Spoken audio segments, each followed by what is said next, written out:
Meus amados, nós vamos abrir a palavra de Deus no primeiro livro dos Reis, capítulo 17. Primeiro livro dos Reis, capítulo 17.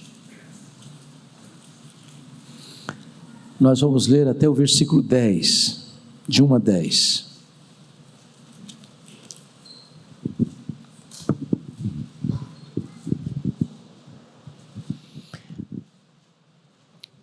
Então Elias, o tesbita dos moradores de Gileade, disse a Acabe: tão certo como vive o Senhor, Deus de Israel, perante cuja face estou, nem orvalho, nem chuva haverá nesses anos, segundo a minha palavra.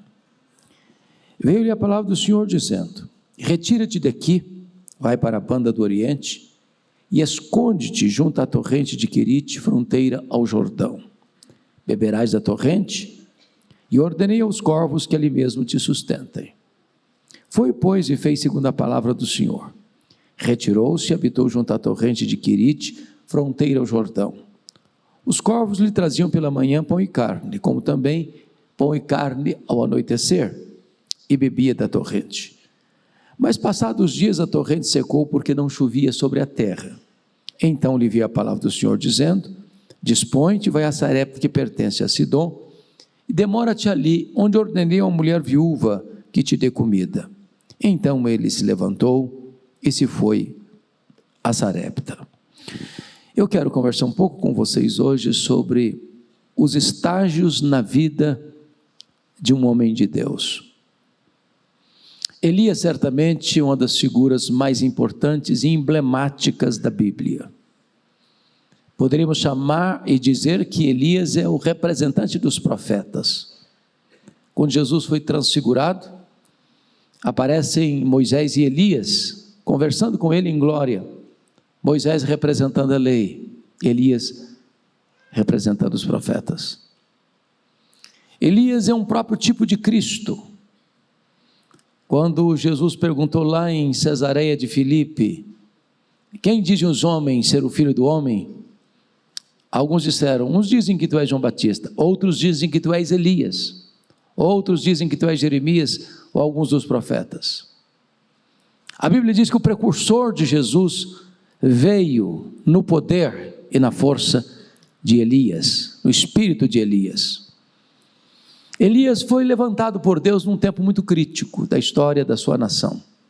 Já tinha acontecido o rompimento das tribos, em 931, com a morte de Salomão, e 10 das 12 tribos seguiram a liderança cismática de Jeroboão I. Esse reino do norte durou apenas 209 anos, até 722, quando a Síria levou este povo para o cativeiro. Nesse período de 209 anos, nós tivemos 19 reis, 8 dinastias, e todos esses reis foram homens maus, foram homens perversos, foram homens ímpios. Com a morte de Jeroboão I, o seu filho Nadab começa a reinar, e reina 2 anos apenas, e é assassinado por Baasa. Baasa assume o governo, embora tenha assassinado o rei.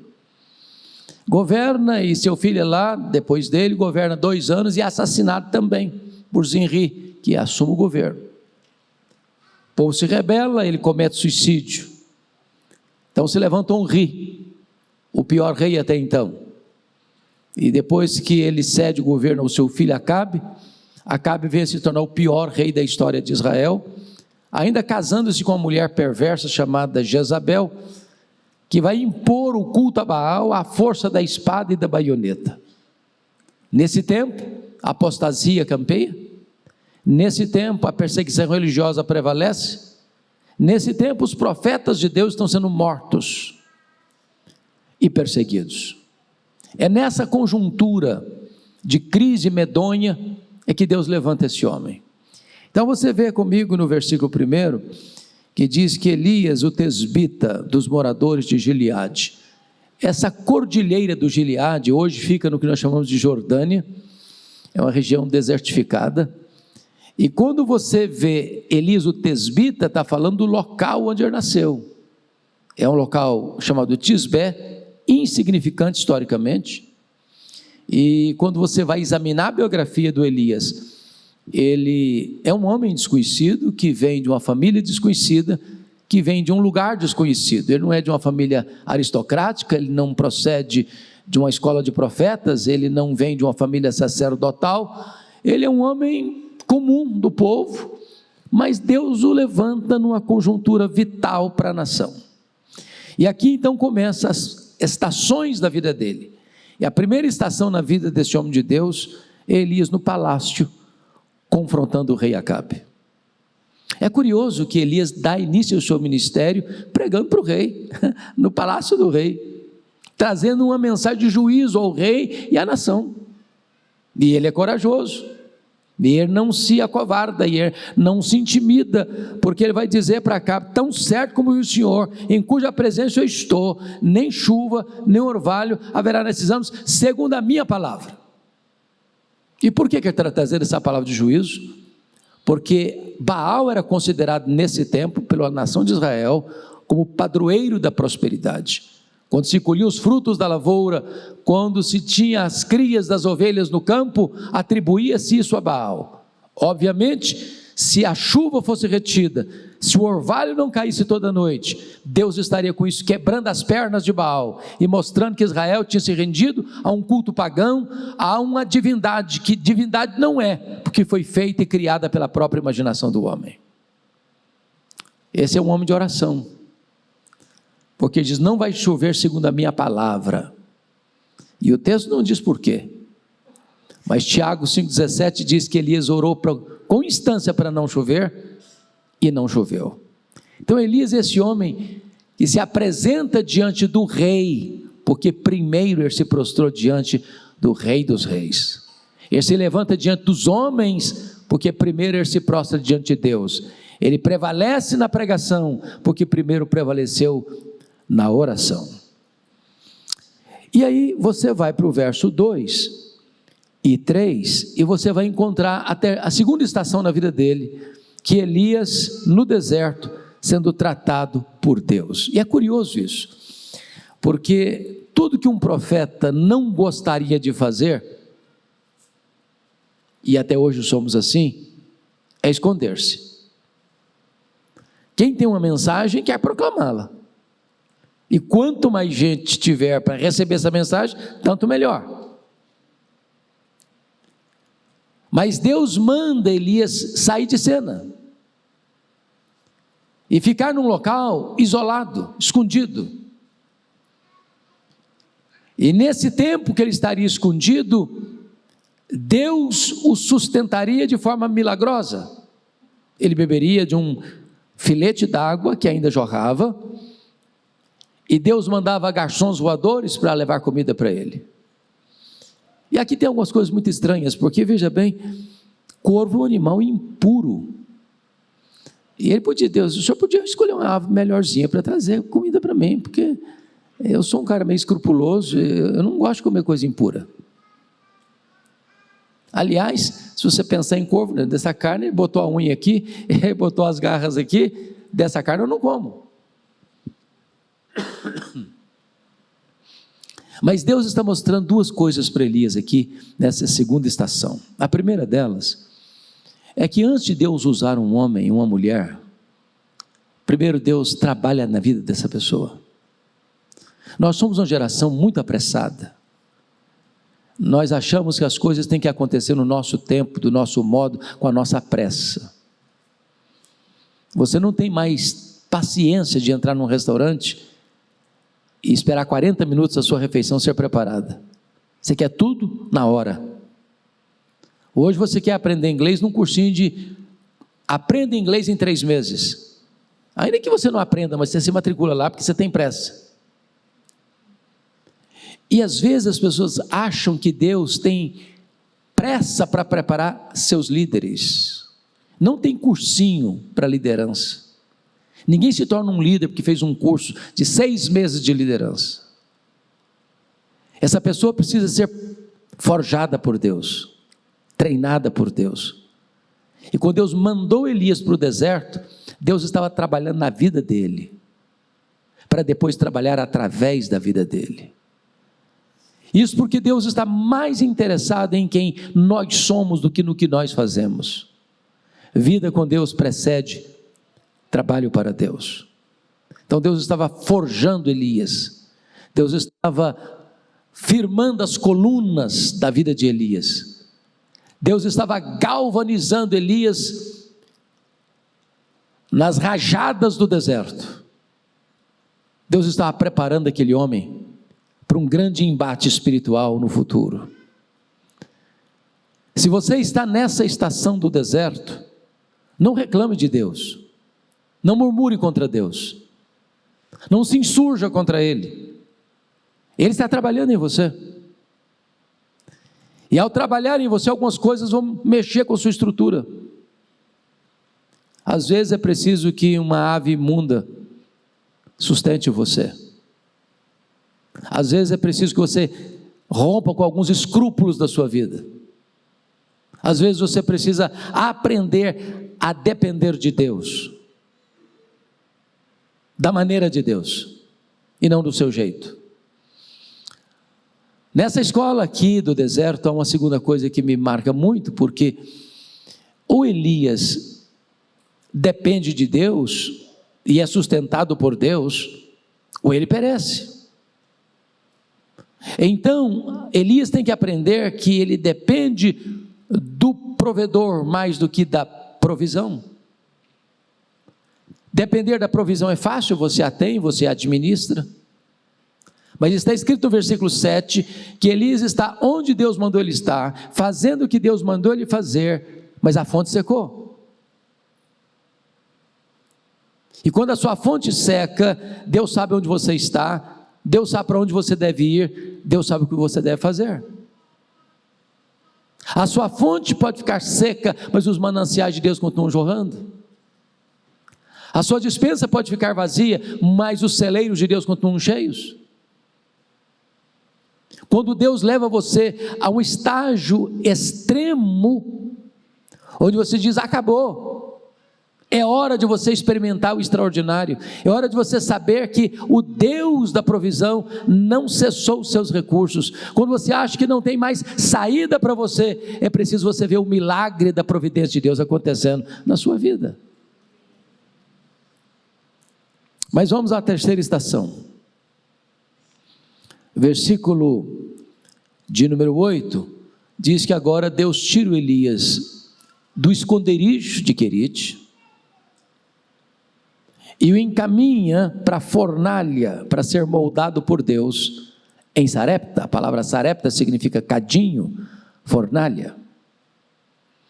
É como se Deus estivesse dizendo assim para Elias: Elias, acabamos o estágio do deserto, aperte os cintos, porque agora você vai ser matriculado num estágio mais avançado. Notem comigo que Elias está escondido, e a pergunta é: escondido de quem?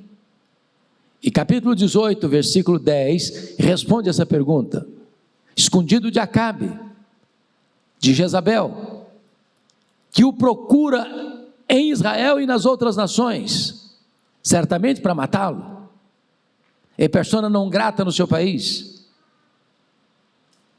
E a Bíblia diz que agora Deus manda Elias sair do esconderijo, atravessar o território de Israel, rumo ao oeste, mais próximo do mar Mediterrâneo, 150 quilômetros, botando a cara na rua, correndo o risco de ser morto pela polícia de Acabe, e o envia com uma missão estranha, muito estranha, porque Deus diz: vai a Sarepta, porque lá tem uma mulher viúva que vai sustentar você.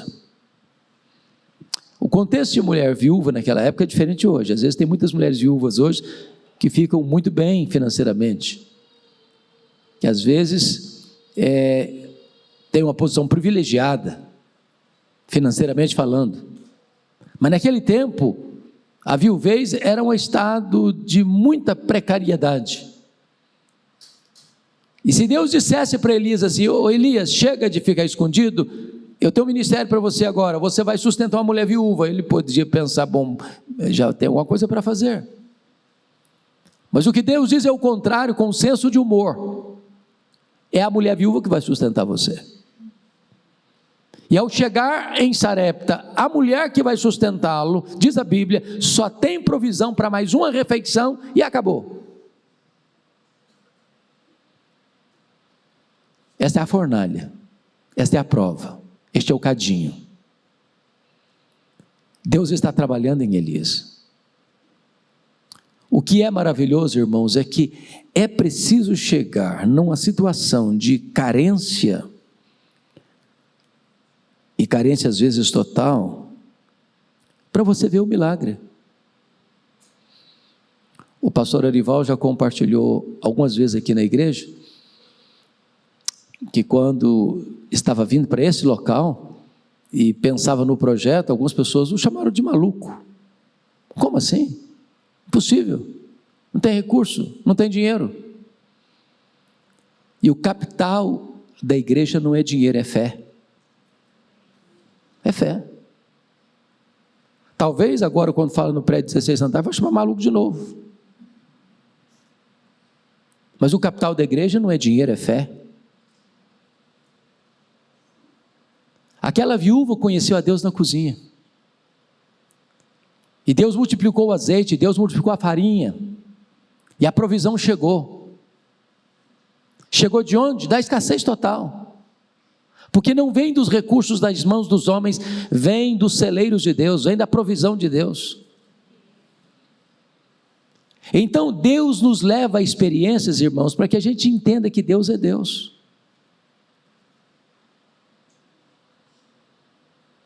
Agora, mesmo quando você está sendo forjado por Deus, na fornalha de Deus, a fornalha de Deus só queima as amarras, mas não tosta um fio de cabelo da sua cabeça.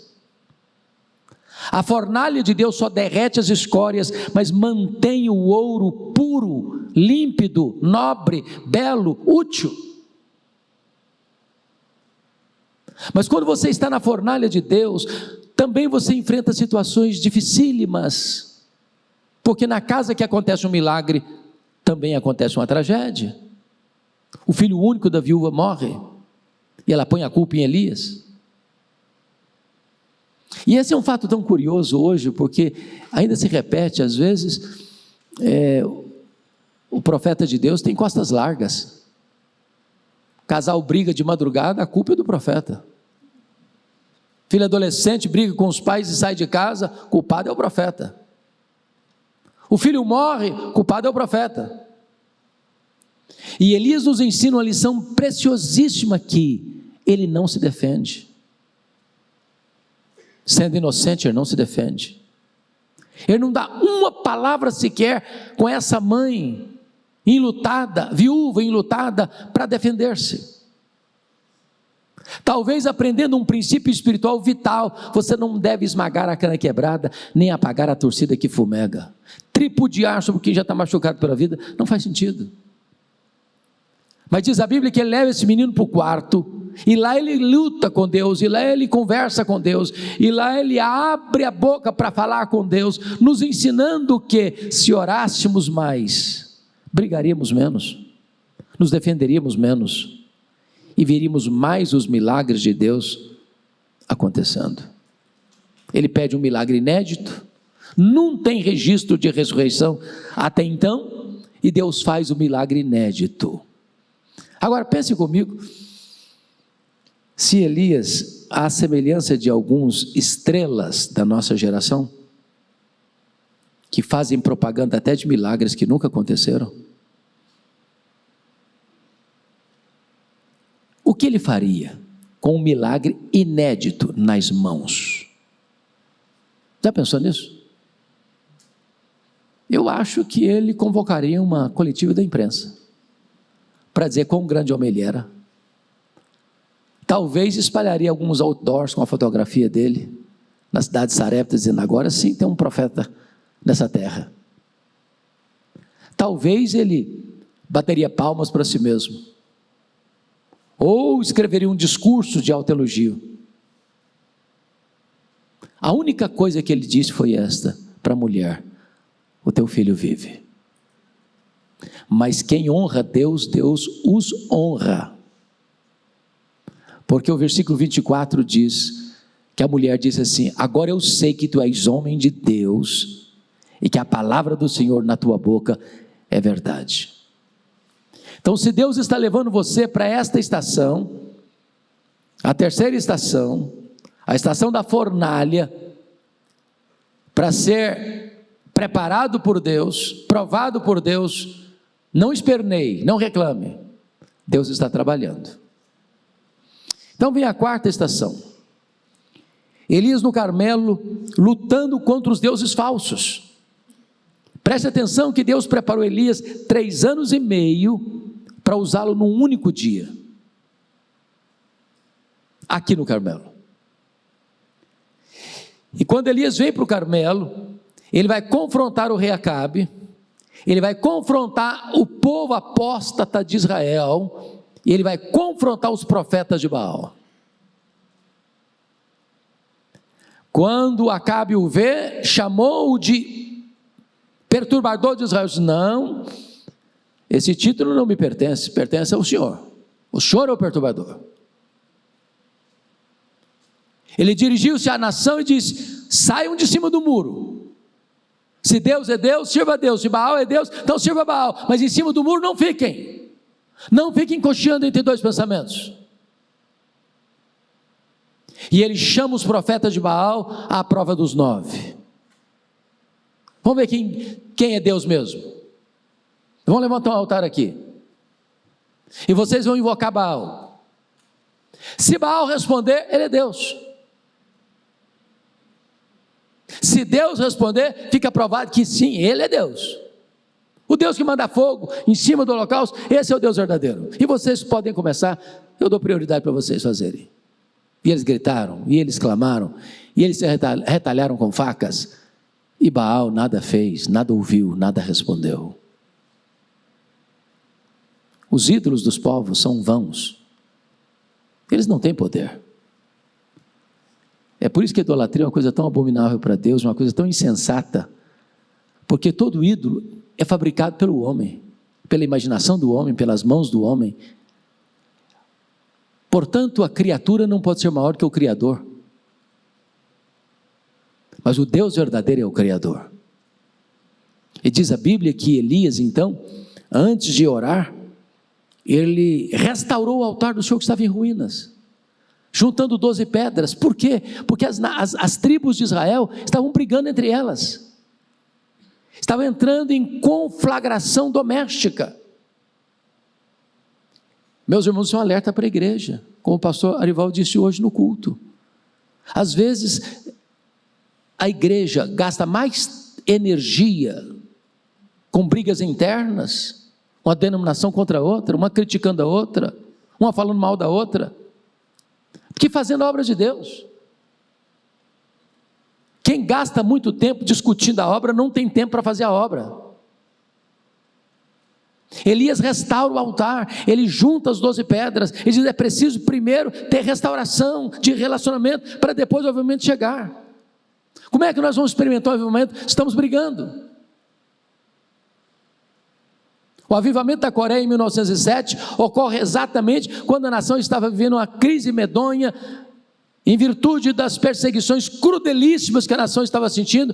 Os pastores, os líderes amargurados porque estão massacrados, e o mundo enxerga isso e não faz nada. Eles passam por um retiro espiritual e estudar a primeira carta de João, e entender uma coisa: se nós não restaurarmos o altar do Senhor que está em ruínas, se nós não curarmos relações interrelacionais que estão machucadas e feridas, se nós não tratarmos do coração e removermos as mágoas, então as chuvas são retidas e o fogo também não desce. E diz a Bíblia que então, quando tudo está pronto, tudo no altar, não é isso que nós cantamos? Quando tudo perante o Senhor estiver. Elias clamou por fogo, e Deus mandou fogo, e a nação gritou: só o Senhor é Deus, só o Senhor é Deus, só o Senhor é Deus.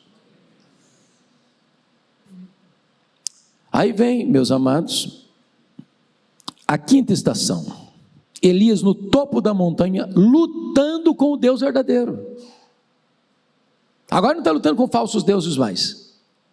Os falsos deuses foram tirados do caminho. Preste atenção nisso. Baal precisa ser retirado do caminho. Não basta trocar o lugar de Baal, não basta mudar as vestes de Baal, não basta dar outros nomes a Baal. Enquanto Baal não for eliminado, as chuvas não descem. Entre as torrentes de Deus e a terra seca, existe um obstáculo que precisa ser removido. E agora ele sobe para o cume do Carmelo. E ele começa a orar. E a sua oração é humilde, porque ele se prostra com o rosto no chão. Segundo, a sua oração é perseverante. O seu moço, a cada pedido que ele fazia por chuva, ia lá na fronteira lá do mar Mediterrâneo, olhava para a banda, nenhum sinal, não tem nuvem, não tem nuvem, não tem nuvem, não tem nuvem. A sexta vez, não tem nuvem. O profeta continuou orando. Na sétima vez, ele vê uma nuvem do tamanho da palma de uma mão. Meus irmãos, para 3 anos e meio que não chove, e você vê uma nuvem só do tamanho de uma palma de uma mão, para quem não tem fé, é um desespero. Mas para quem tem fé, basta, a chuva vai chegar. A chuva vai chegar.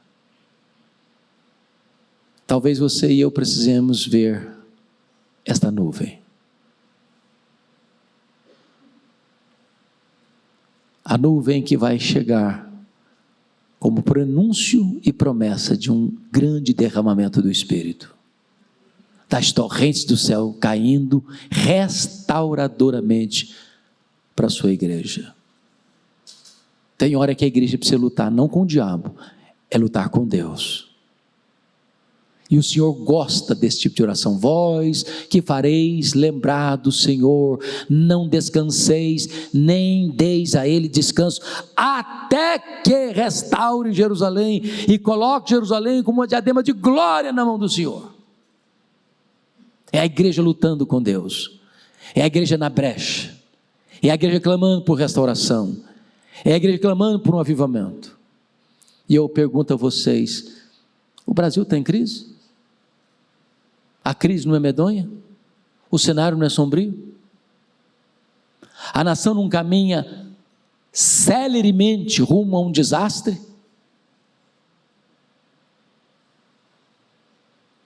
Nestas horas a igreja, irmãos, precisa se posicionar a lutar com Deus, para que o Senhor visite a nossa nação e restaure a nossa nação. É preciso remover Baal e é preciso subir ao cume do Carmelo, humildemente, perseverantemente, determinadamente, clamando aos céus por um grande reavivamento espiritual. As torrentes caíram, Deus restaurou aquela terra. Mas agora vem a sexta estação. A sexta estação. Elias na caverna da depressão, sendo curado por Deus. Eu gosto da honestidade das Escrituras quando escreve a biografia dos seus heróis, porque nós poderíamos maquiar um pouco.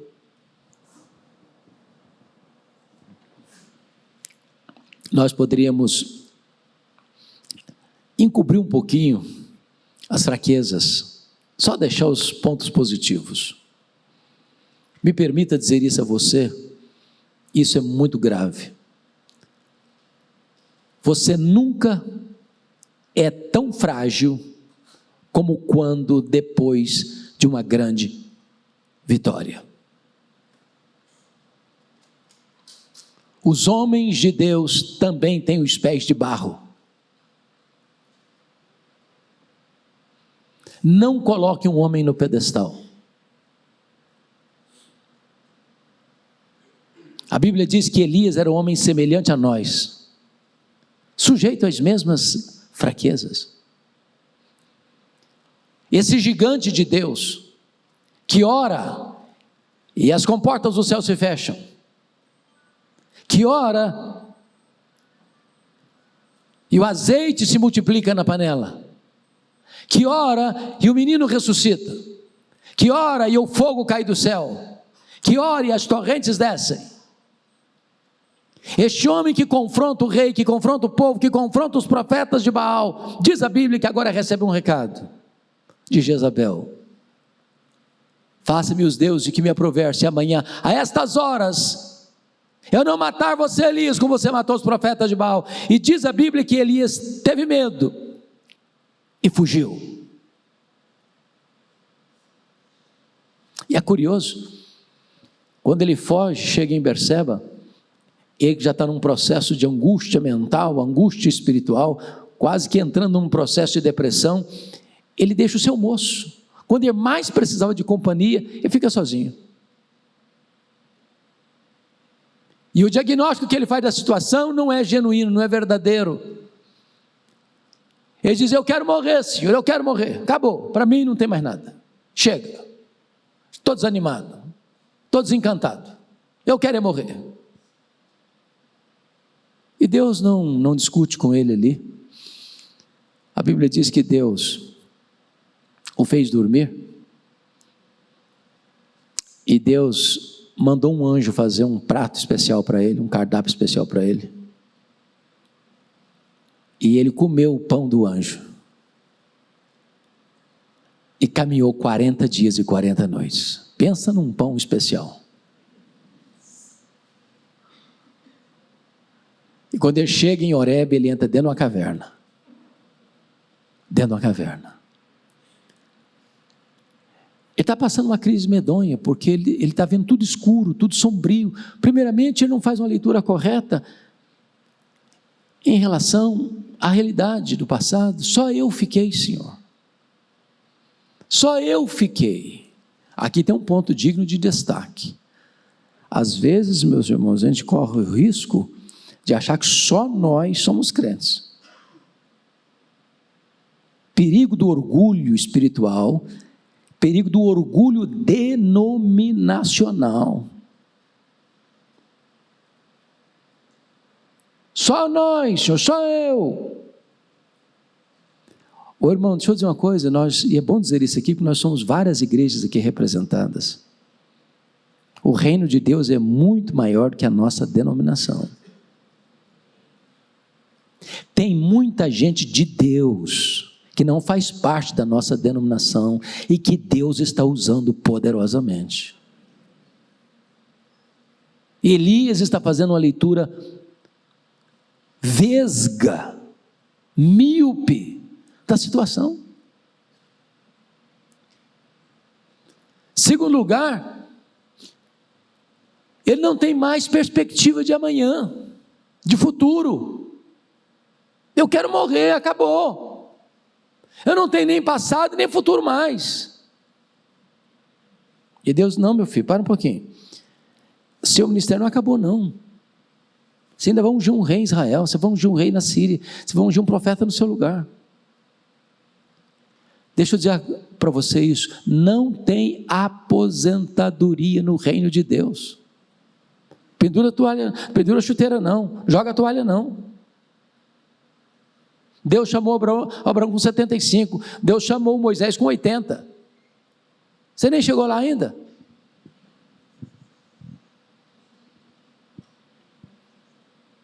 O que é maravilhoso é que o cara está pedindo algo que ele nem sabe o que está pedindo, porque às vezes a nossa oração é assim, a gente não sabe orar como convém, e ele está pedindo a morte de Deus, dizendo: meu filho, se você souber o plano que eu tenho para você, você nem morrer vai, cara. Você vai ser a segunda pessoa da história que vai entrar na glória sem passar pela morte. Enoque foi o primeiro, você é o segundo, e fechei essa lista.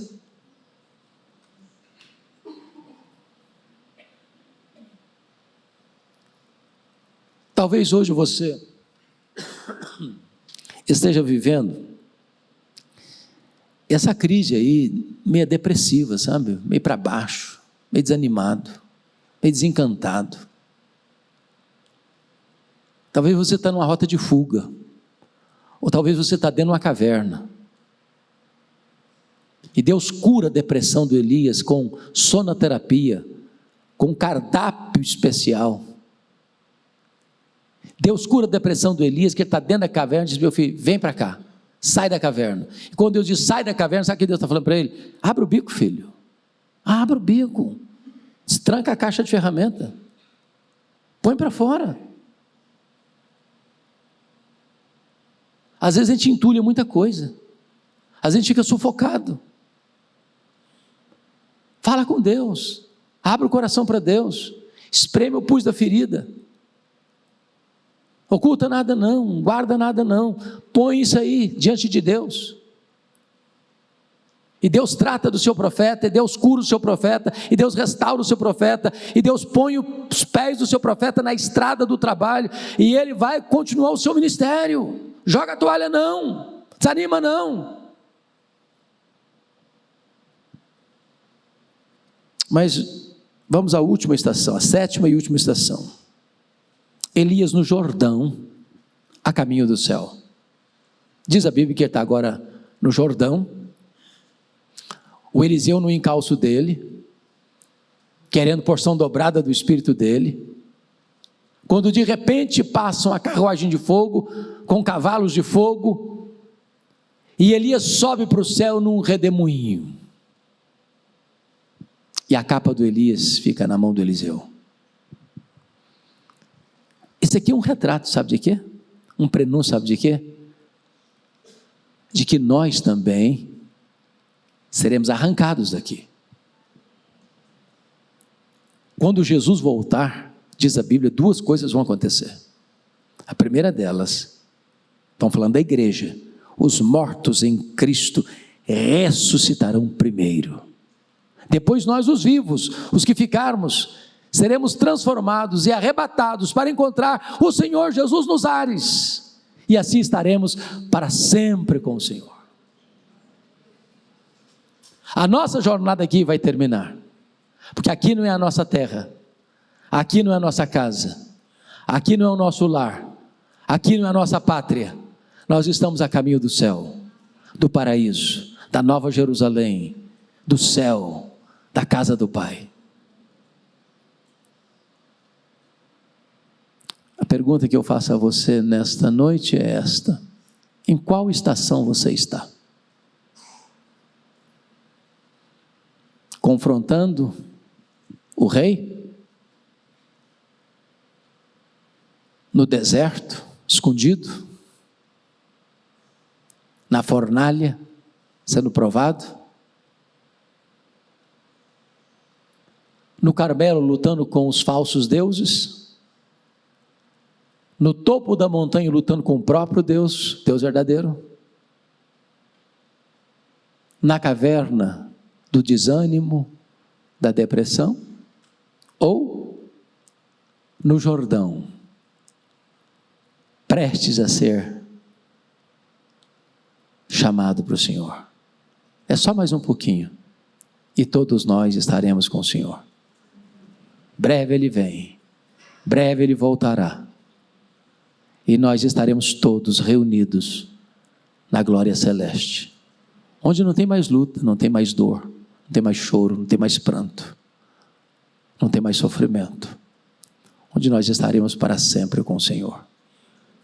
Não importa a estação que você esteja, Deus está com você, e Ele vai segurar firme a sua mão, guiar você com o seu conselho eterno, e depois receber você na glória.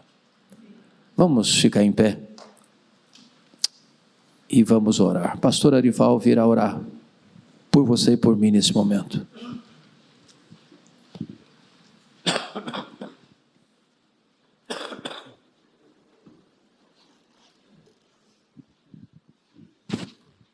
Senhor Deus, muito obrigado pela Tua palavra, essa palavra poderosa que restaura a nossa alma, que traz alegria e esperança para o nosso coração. Que essa noite seja uma noite de restauração, que todos que estão aqui, e aqueles que tiveram o privilégio de ouvir a exposição da vida de Elias, possa ser renovado pelo Teu Santo Espírito. Que nós nos levantemos, ó Deus, na dependência do Senhor, dependência total, sabendo que A nossa suficiência vem do Senhor. E nós queremos depender totalmente de Ti, Senhor. Queremos que o Senhor nos conduza em triunfo. Venha, ó Deus, restaurar vocações, chamados. Venha restaurar aqui nesta noite corações amargurados, ressentidos.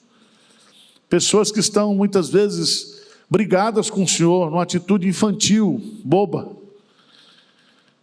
Que haja reencontro nesta noite, que voltemos aos trilhos da espiritualidade, que nós possamos marchar triunfantemente e experimentar as grandes coisas que o Senhor tem para nós. É a nossa humilde oração em nome de Jesus. Amém.